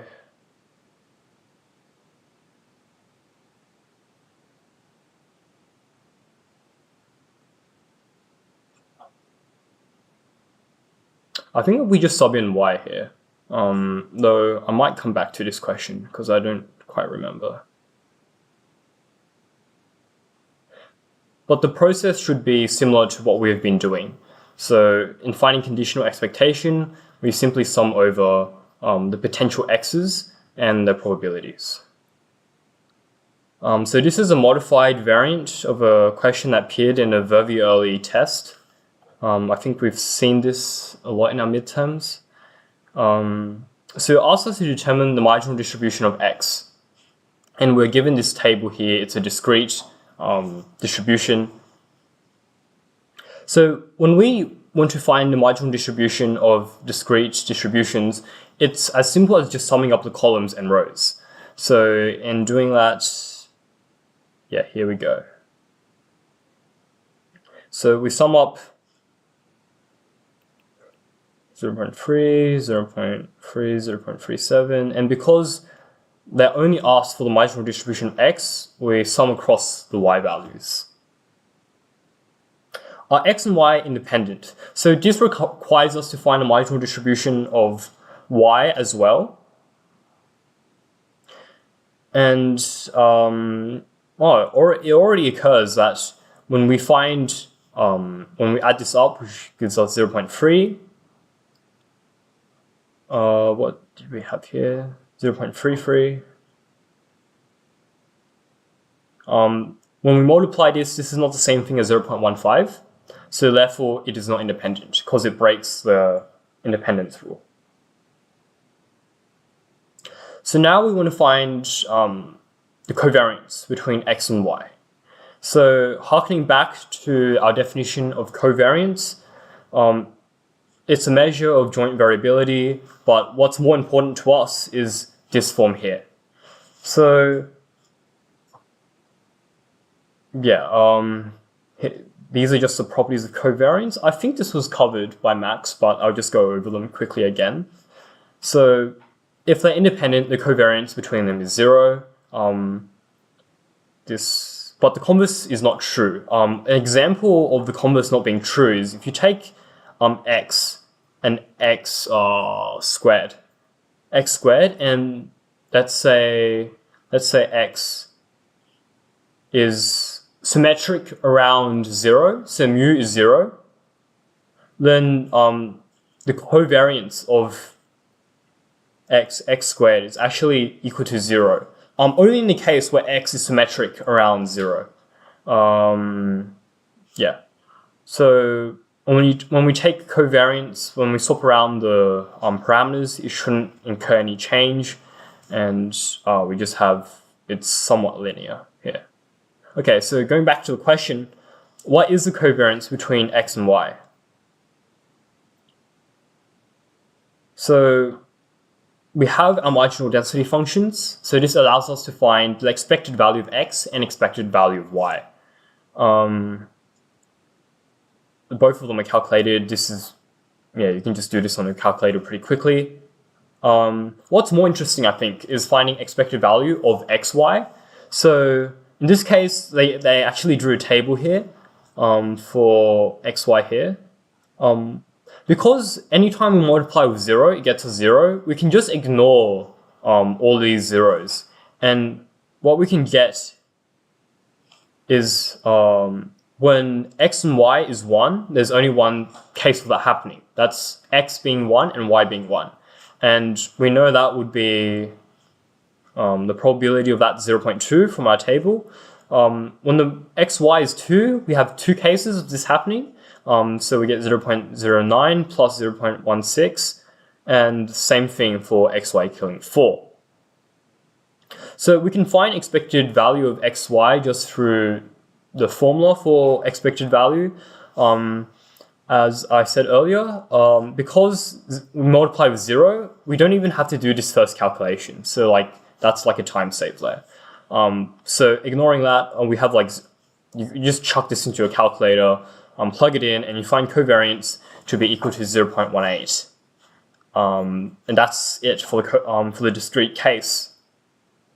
Correlation. I don't think correlation is covered this year, but I left it in because I felt like you might see this later on if you decide to pursue statistics. And this is basically you can consider it normalizing the covariance in a sense that if covariance tells you that there is a relationship, whether it be positive or negative, between two random variables, then this basically reigns in, let's say variance of x was extreme, or variance of y was very small, which is still extreme. Then this just basically normalizes it, so it will get us between 1 and -1. This is not needed for the course, but I felt that was something that might be useful. So, are there any questions? Yes? Are these slides shared with us? I will ask the academic directors. They should be shared. On the website. I don't know how fast they'll update it, but usually they put it on the website in resources. But there's also the recording online as well. Oh, this is being recorded? This is being recorded, yes. How do we access it? It should be available. So after the stream's over, I think we'll post a VOD of it. You actually if you look on the MathSoc YouTube channel, there's actually multiple years worth of revision seminars. So if there aren't any other questions, I'll move on to transformations. So this was an original question I cooked up yesterday night. The slides aren't updated. I wrote the question wrong. It should be what it should be here is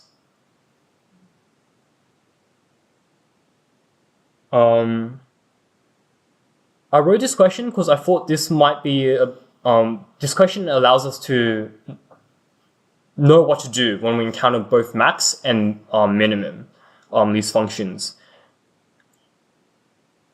So a few key things is that if we define y of n to be the maximum of these IID random variables, and these random variables are continuous, then that means that whatever we get from y of n, it must be greater than everything we can possibly get, or greater or equal to what we get from any of the random variables x.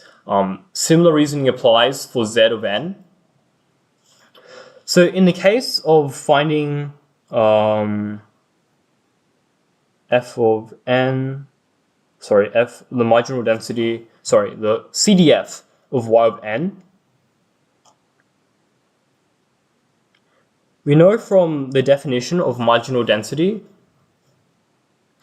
that this is just equal to the probability of y of n being less than or equal to x.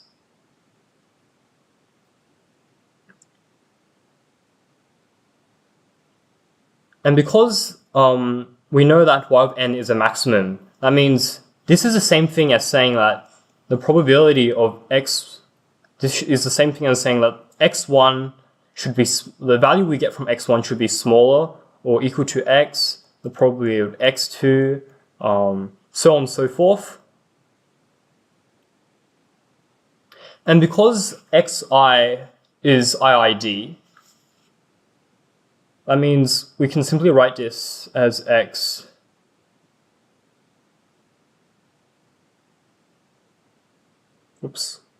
x1 to the power of n. And this is just written up here. In the case of minimum, it's a bit, I feel like it's a bit more interesting because we again follow straight from the definition of, this is wrong, I'll update this, but it follows from the definition that the CDF of Zn is the same thing as the probability of Zn being less than or equal to y. So if we describe Z of n in like plain language, what it basically means is that at least one of the variables, so at least one of the x's is less than or equal to y. So for some x. If we consider the complement of this means that the complement means that for all x, for all I is greater than y. Hope that makes sense. So as a result, because our complement deals with and for all like quantifier, this means that it's easier to write p, the probability of z of n being less than or equal to y as 1 minus the probability of x1 being greater than y, so on and so forth. And because of IID, we can just reduce this to exponential here. And that's what we should get for the CDF of Z of n.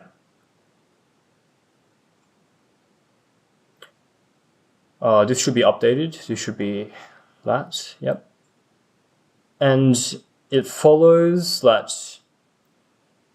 Just give me a second to update this. It follows that when we take the nth root of y of n, we're basically going to get something that looks like this. We're going to get like probability of of x1 less than or equal to y equal 1 minus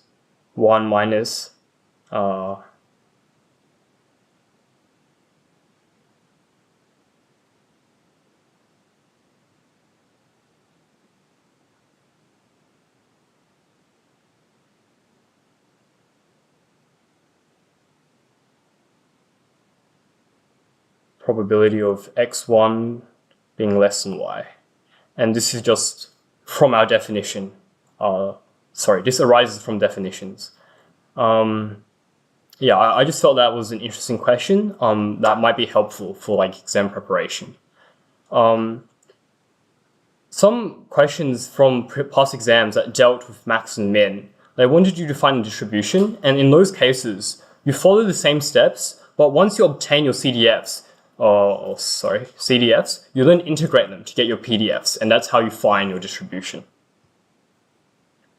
So, to some midterm questions, past midterm questions. These questions hinge, well, the majority of these questions hinge on one of the following like theorems. So the density of a transform variable, where x is a random variable and h is monotonic, which is important, because if h was not monotonic, then information might change because let's say we had like x squared, then your negatives map to positives, and then you have to deal with that. Then the density of y after it's transformed is given by this, and I think this is proven in lectures. Yeah. So let's get on to an example. So we can define a new random variable v, and we let it equal to h of x, where h is defined to be minus log. So when we have the inverse of minus log, we know the inverse of minus log is e to the power of minus x. And because we're working with random variables here, we substitute the random variable v for x instead. We know the transformation h is monotonic because if we imagine what minus log looks like, it's going to look like this, something like that, which is clearly monotonic. So following the theorem, we plug in our the result of our inverse function into the probability density function of the original random variable, and then we multiply it by the absolute value of the derivative of the inverse. So because x is uniform, we know that the PDF of x is equal to 1 because it's wedged between 0 and 1 as a uniform distribution. And we know that e to the power of minus v is always positive, so we just get e to the power of minus v. Yeah, we took the derivative of e to the power minus v, which gets us this, but because we take the absolute value, it's the same thing. And if we look at probably an exam, you probably look at the table distributions, like the information sheet, and then you should be able to just spot that out, that it's associated with the exponential distribution with parameter 1. So so b looks similar, but we're actually going to use a different method for b.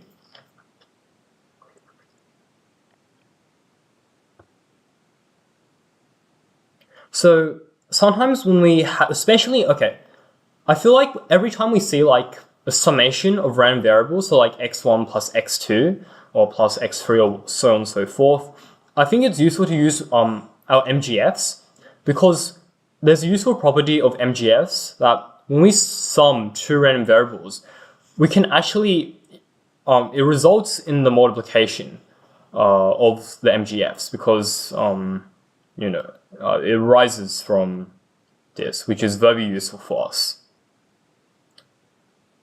So we know x1, x2 are both exponentials with parameter lambda. This should be available on the sheet. I don't think anyone recalls this off the top of their head. But in that case, we know that this would simply, the MGF of the summation of x1 and x2 is just going to be the square of this from earlier. And once we get the MGF, we can spot that this is an MGF of the gamma distribution.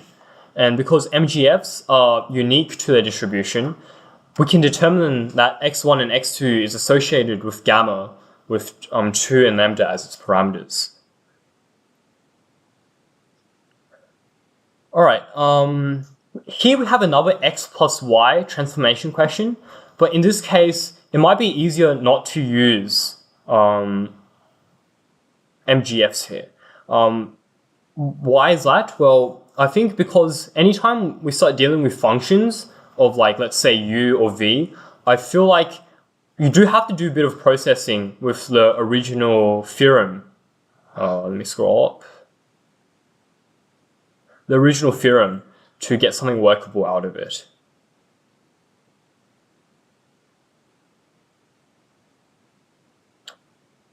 All right, so what this is going to hinge on is going to hinge on convolutions. So this is another, I think, thing to keep in mind when we deal with linear transformations, like linear sums of random variables. Because if we know what z is, and if we know what z spits out, and we know what x spits out, we know what y is going to give us. So in a discrete case, we're going to get something like this, where we simply just sum over the probability masses of all the potential combinations that get us z. So if like z was free and we were working over like the symbol space of 0 to infinity of like counting numbers, it'll be like 0, 3, 1, 2, 2, 1, 3, 0. In the continuous case, we use an integral here, and in this case, we have infinity, negative infinity, but when you're actually working with it, you just change infinity, negative infinity to the actual bounds, because that's what you're working with. So we're given this question. They want us to find the PDF of x. So I think one thing that makes it easier to solve these questions is to like rewrite everything in terms of like one random variable adding another random variable, like plainly in that format. So we can let w equal to u, and we know that what w could spit out is doubled, so that gets us between 0 and 2. Because this is a monotonic transformation, we can apply the previous theorem. So we know that u is like 2 over w, w over 2, and when we take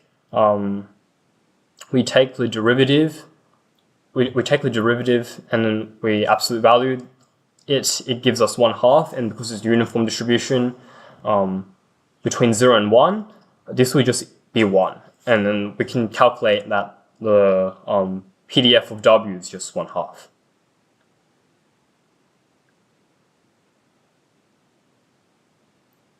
So we have simplified to u to get us into this form. I don't think this is too useful, in my opinion. But what this basically is saying is that we can think that when we get w, we're basically expanding, we're scaling y by 2. And if we want to, let's say we have like 1.5 in w, then this will be the same thing as saying like 0.75, and you do still need that scaling factor. Oh wait, no, this is just applying, sorry, this is just applying this. I'm just talking nonsense here. Anyways. Okay, now we have gotten our w and v, and because we know that w is in this range, and v is just uniform distribution between 0 and 1, we know that x must be between 0 and 3. Just as by adding it up. So in order to solve these type of questions, what oftentimes we do is to break it down into cases. Okay, this is just showing when these PDFs are actually defined. This will be pretty helpful because this allows us to calculate, when we do split it up into cases, we can actually calculate our stuff.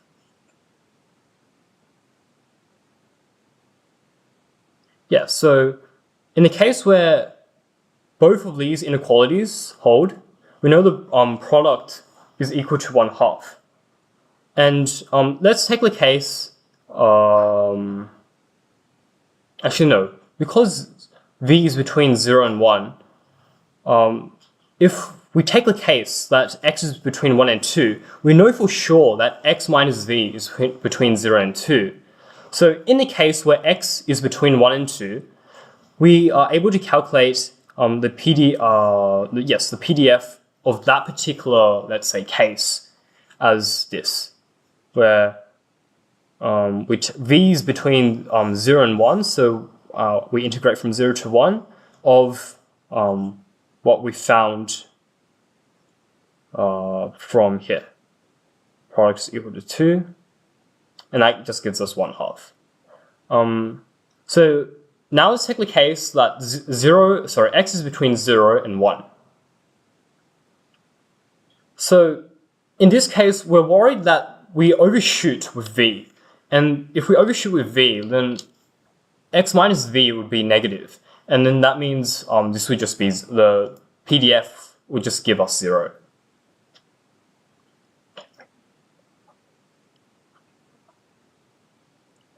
So that means we know that v must be between 0 and x.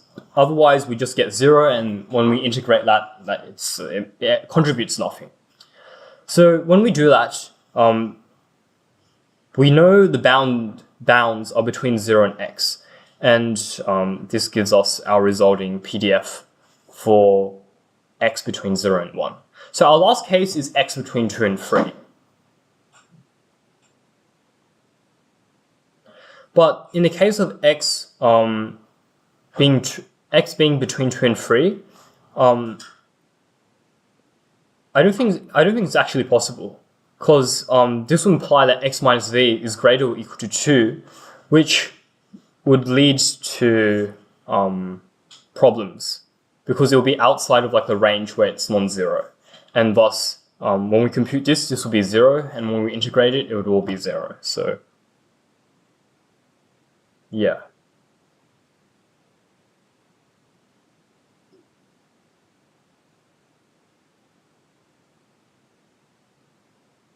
Actually, sorry, I'm wrong here.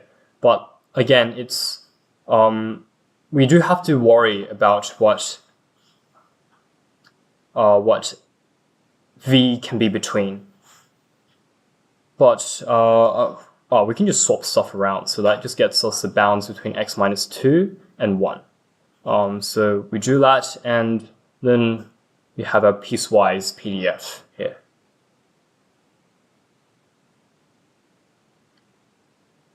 All right. Okay. This is another type of question that I think there's a decent chance of like popping up on exams, because this requires you to understand this theorem. This is kind of reminiscent to multivariate calculus, where we have something that looks a bit similar, but for like integration. But in this case, we can get the joint density of u and v, where u and v are functions of x and y. And we simply multiply by the absolute value of the determinant of the Jacobian, which is defined as such.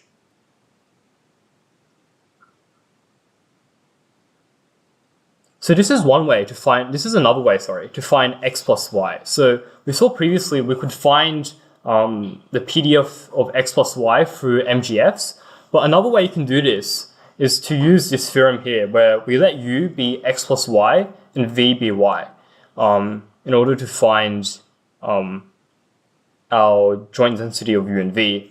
And then we integrate in order to find the marginal density of just u. And once we have that, we obtain x plus y as well. This is just another way to solve these x plus y questions using the Jacobian instead. So we got a question. We have a joint density function. We set u to be 2x. We set v to be y squared. They want us to determine the joint density function of u and v. So from the definition of the Jacobian, we want to get x and y plainly in terms of u and v. So in this case, it's pretty simple. All we do is we simply find it. We simply rearrange the equation. But like I suppose in some other cases, if u and v both have x and y, then you might have to do like simultaneous equations or something like that. Anyway, that we're going to have just rearranging. Oops, sorry. 2801. Sorry? Is this 2801? Yes, this is 2801. It is modified. We didn't learn that. Did the syllabus change? Yeah. We definitely have it for matrices. Okay, then I think we can just skip over this part. So.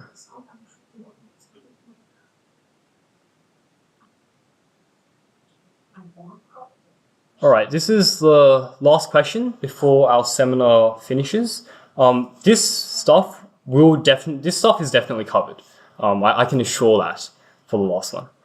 So they've given us a standard normal, and they've given us chi squared, and it's parameterized for some v.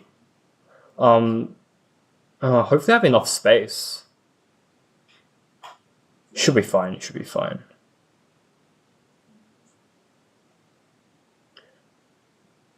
So we simply use the definition of expected value, infinity, negative infinity,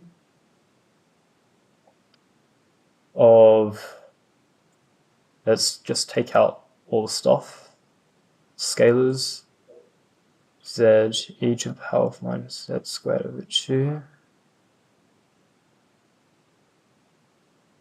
dz,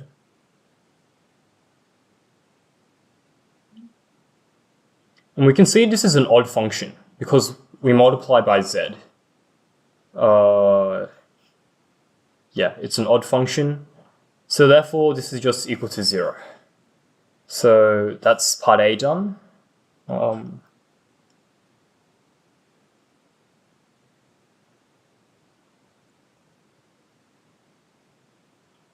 Max, how do you erase?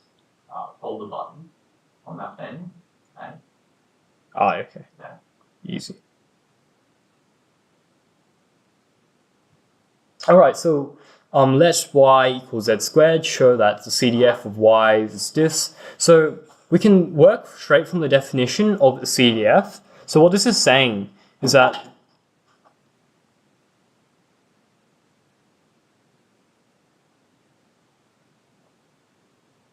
and because we know that this is the same thing as z squared, because z can spit out a negative number and this inequality still applies, this means we can write it as a probability that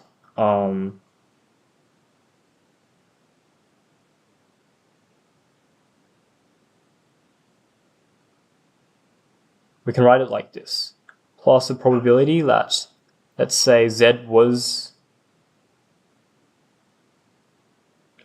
negative. Actually, no, I just do this.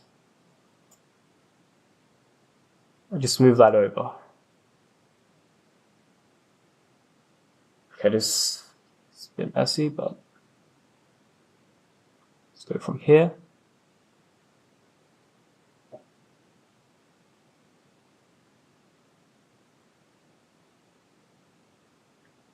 Probability of that minus z. And when we deal with this inequality inside, this is just blah blah blah plus probability of z minus y, and we know that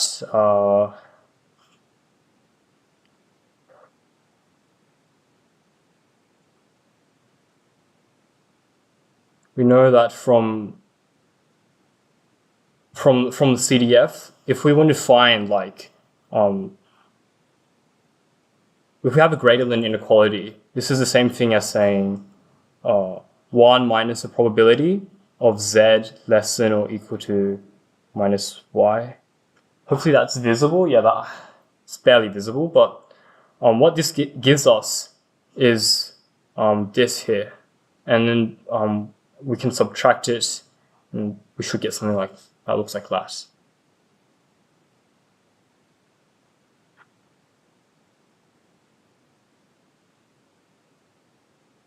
All right, last question. Hence, find the density function of y and identify the name of this distribution. Because I don't have that much space, I won't derive it here.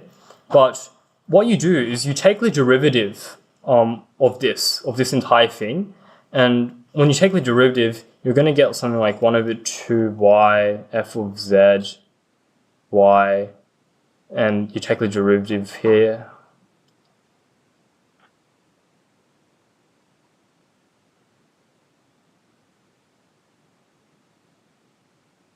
And when you compute this, you should get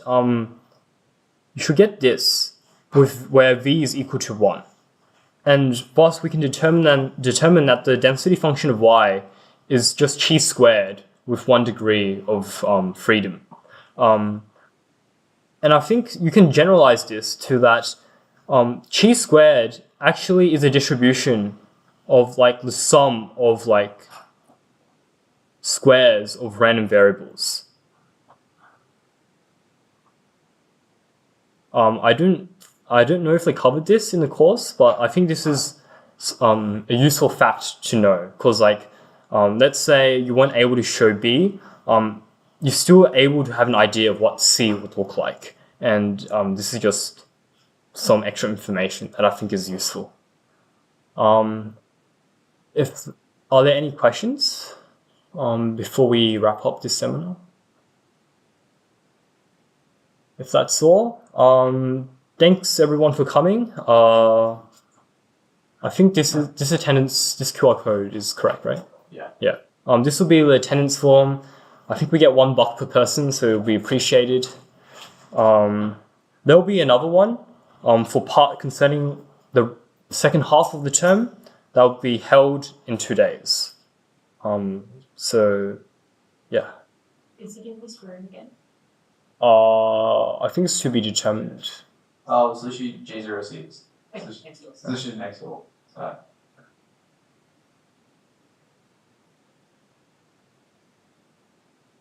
Thank you. Thanks for coming, everyone.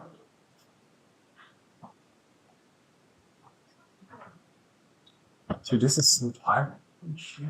Sorry. Huh? Yeah. There was a question and I was like, didn't really know what to do in the moment, so I just skipped over it. So I'm too tired to think. That's fair. That's why I was drinking water, because it's like, yeah. No, one of them wasn't. So like the part D,